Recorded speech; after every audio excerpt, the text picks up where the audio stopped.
and welcome to China and Caribbean Countries Youth Talk, a special program brought to you by CGTN. My name is Wang Guan from Beijing, China. In today's episode, we'll explore China's evolving relations with countries in the Caribbean. And what better way to do it than to invite some young people from both sides to have a free-ranging conversation. Joining us today are Raul Calasar from Guyana, Corey Johnson from Jamaica, hello, Alex Pang from Barbados, and Arnisha McIntosh from the Bahamas. We also have with us Guo Wenwen, Sun Yimeng, Liu Yuhao, and Xie Yuxing from China. Hello guys, welcome. How are you guys? Hello. So good to see all of you. Hello. Now actually this year marks the 50th anniversary of the establishment of diplomatic relations between China and Guyana and between China and Jamaica. This year also marks the 45th anniversary of relations between China and Barbados and the 25th anniversary between China and the Bahamas. Now, first of all, I want to ask our Chinese students, what do you think when you think about all these four Caribbean countries? So why don't I start with you, Yimeng? So I would like to talk about the Bahamas. As far as I know, it is one of the richest countries in the Americas. It relies heavily on tourism to generate most of its economic activity, so that the tourism not only accounts for about half of its GDP, but also provides jobs for about half of the country's workforce. And I also know that sport is a significant part of Bahamian culture. The national sport is cricket, which has been played in the Bahamas from 1846 and is the oldest sport played in the country today. Grand Bahama is the northernmost island of the Bahamas. It is very famous for its vibrant atmosphere. And I know that Johnny Depp enjoyed the area so much that he bought his own island nearby after the film was released. That's all. Thank you. The country gave Chinese citizens visa-free travel some 5-6 years ago. So now if you're a Chinese citizen, a tourist, if you want to go to the Bahamas, you don't need a visa at all. And you can stay there for, I think, up to 7 days. And that's exactly what I did in 2015. Great memories. Let me go to you, Yuhao. I would like to use several words to talk about my impressions to Guyana. The first thing is its beautiful scenery.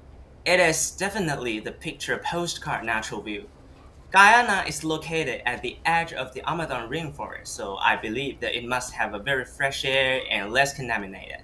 Guyana stands in the tropical region that means no spring, autumn, or winter. The capital, Georgetown, is near the Atlantic Ocean. Because actually I'm from Beijing, capital of China, and it's not quite often for me to lie on the beach, enjoy the sunshine, and feel the breeze from the ocean. Thus, I'm very much looking forward to enjoying the breeze from the Atlantic Ocean. That will be a very unforgettable experience for me.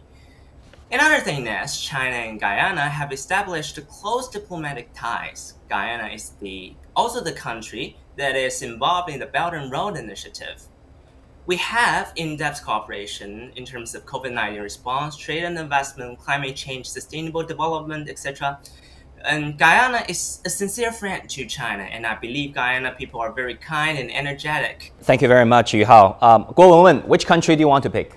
I really want to talk about Jamaica because it has been a country that it's like I'm a fan of Jamaican sport when I was very young, since like 12 or 13, because I'm a person who likes sports very much, and I was also a volunteer for the 2022 Beijing Winter Olympics.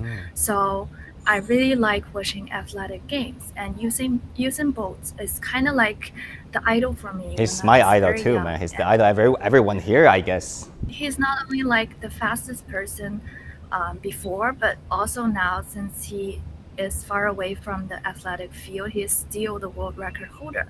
And also there are many like women athletes like Thompson and Fraser, and they're like they had this world record, not the world record, but the highest world level ever since like 2008.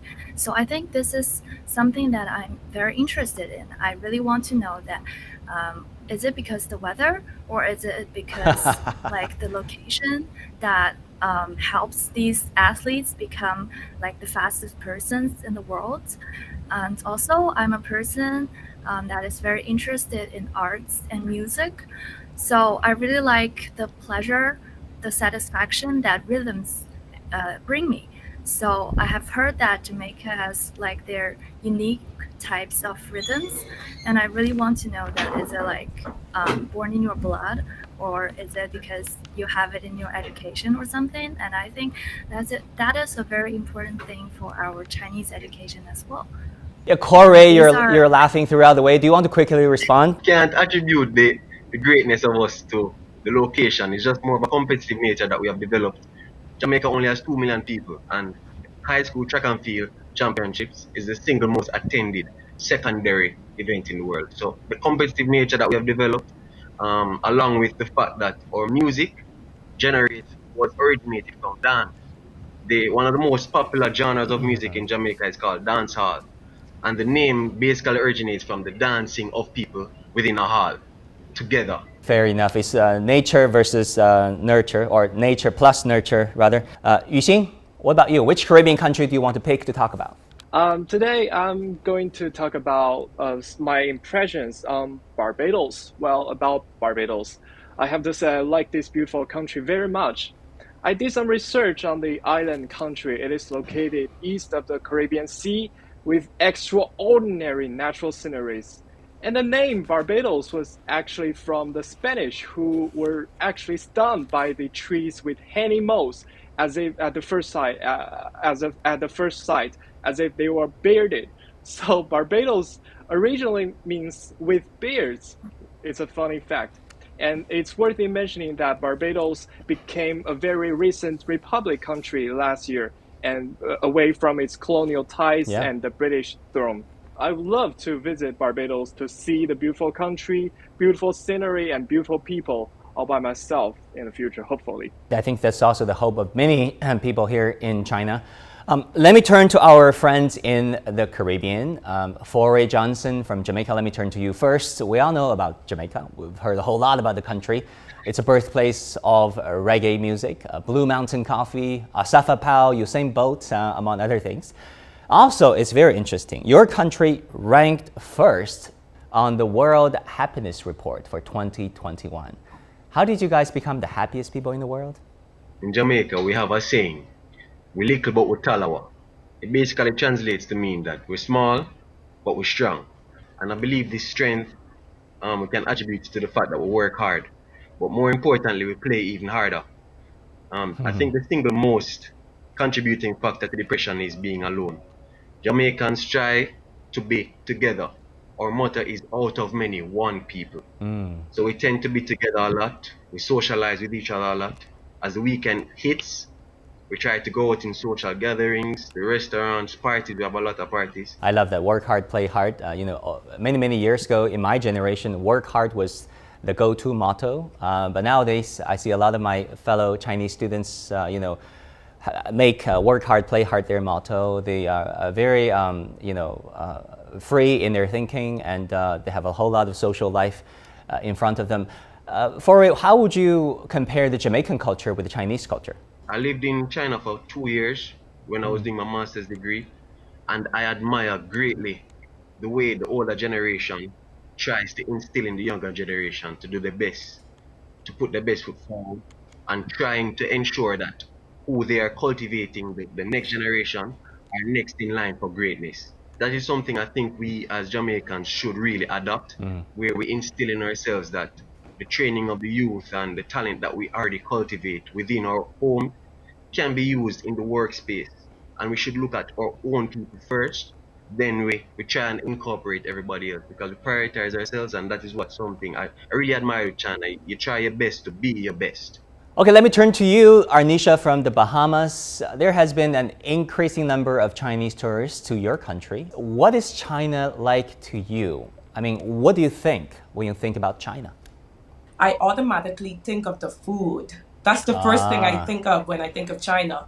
And the mindset of the people and the rapid development of China. China rapidly develops. It really grows and changes a lot. And right now I'm in Hangzhou, China, and here in Hangzhou with the Asian Games coming up, it's quickly changing. The city is looking so different. The metro is being built. So there's so much to see in China, and China is such a beautiful country. Chinese people look out for their people. They care about their people and welcome people with food. Food is the way to the heart. And the same thing in the Bahamas. Food is the way to our hearts. So next, I want to go to you, Ra Kalasar, from Guyana. The friendly relations between China and Guyana goes way back. As early as 1853, Chinese immigrants were documented to have set foot on modern-day Guyana. Chinese is one of the 6 ethnic groups there. How do you see Chinese or Chinese Guyanese living in your country as being part of the Guyanese society? Before I get to the question, let me briefly introduce myself. My name is Raul Calvasar, and I study in the field of computer science, majoring in information technology, and I also am studying Chinese language. And one of my main goals in life is to make a positive change or difference in society by helping people meaningfully helping people. And to answer your question, I believe that the Chinese and Chinese Guyanese has played an integral part in the Guyanese society and is still doing so to a greater degree today. Where I live in the city of Georgetown, Guyana, there is much evidence of our Chinese people contributions to Guyana society. There are a lot of businesses and restaurants that are Chinese owned. These businesses often offers wide range of products and services to Guyana. They cater for the average Guyanese economic situation, and provide support to Guyanese-owned businesses, and even offer employment opportunity to the Guyanese people and foreigners residing in Guyana. Awesome, that's great to hear. Last but certainly not least, Alex from Barbados. What's your impressions of China? Hi everyone, my name is Alexandria Payne, but everybody calls me Alex because my name is so long. I'm from the country of Barbados. We recently became a republic, which is such a great thing. I studied at Central China Normal University in China. I lived there for about 6 years, and I am currently a Chinese language teacher at the Confucius Institute here in Barbados.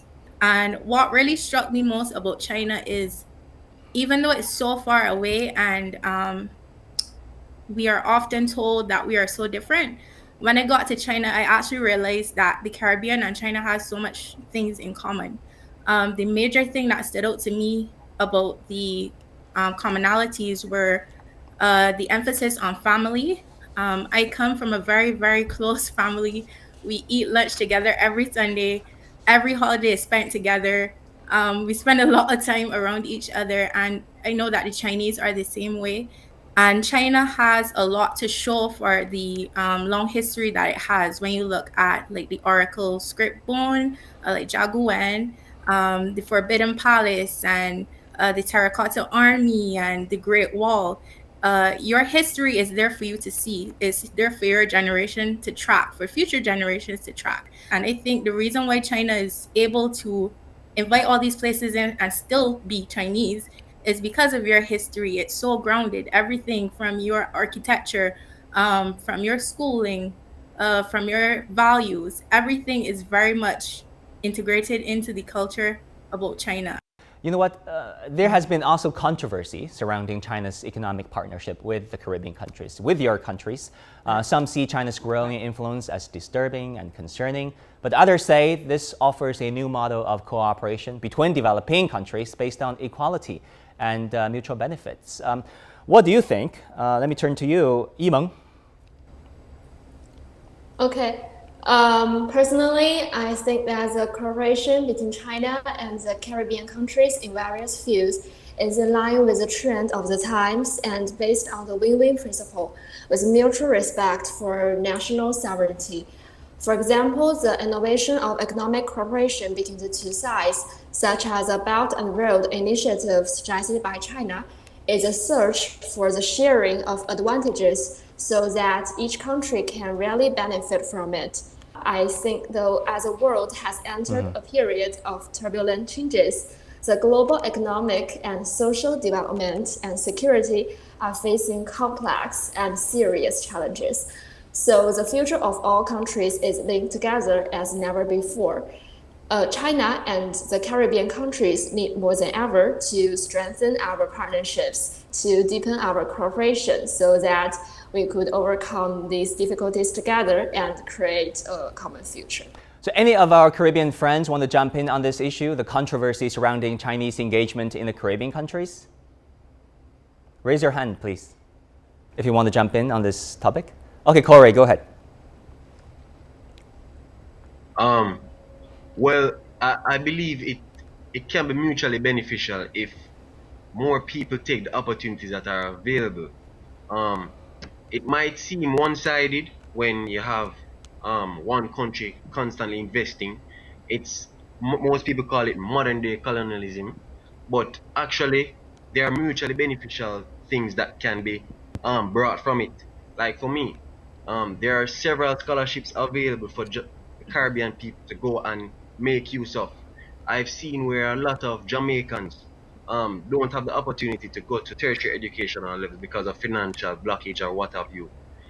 There are several unclaimed scholarships that Jamaicans could have applied for and make use of, and this is something that is extended to not only Jamaica and the Caribbean, it's actually extended to the wider globe, and that is really commendable.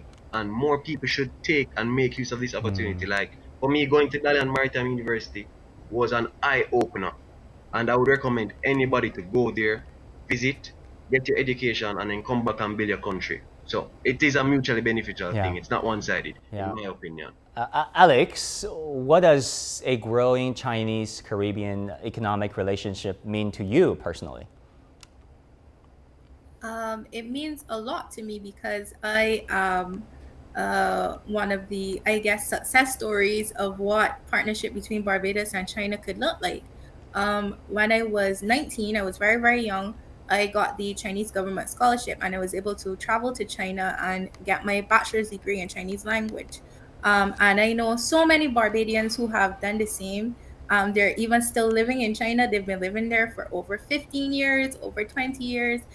We have so many things that we can attribute to our partnership with China. We have hospitals that were built by China. We have roads that were built by China. During the COVID pandemic, China donated Sinopharm, the vaccine, for us. Well, we didn't have any. As well as the Confucius Institute, where I work now, it's providing jobs for locals. Manpower that we get from China, the medical help, the investments that we get, it means a lot for us because it's helping to develop our country. But it doesn't mean that China does not get the same from us, because the exposure that we give them in this side of the world, the talent that they're receiving from us, because the Caribbean has a wealth of talent. Whether you look at academia, sports, music, cuisine, we have so much talent to offer the world. And by this mutually beneficial cooperation that we are getting into, I think both countries are gaining some great things. And I think that we should continue to do so. For sure, for sure. I want to bring our Chinese students. Yu Hao, same question. What do you think? Well, thank you. I totally agree with the above three friends' answer, and I believe that the China-Caribbean relations are based on the principles of an extensive consultation, joint contribution, and shared benefits, and which are the core principles of the Belt and Road initiatives. Each diplomatic relationship should build on the basis of mutual respect and equality. And I believe for Caribbean friends, we all know the CARICOM, right? CARICOM is a very vivid example of original collaboration among the Caribbean countries. And I believe the establishment of CARICOM is the evidence of the Caribbean friends to realize that the significance of shared community and also multilateralism. And we believe that China upholds multilateralism and embraces foreign friends to build a shared future for human beings. For example, we have established China LAC Cooperation Fund to promote trade and investment between China and the Caribbean countries. Yuxing, what do you think? Well, I have to say, I'm afraid I have to disagree with the claim that China's growing influence is disturbing.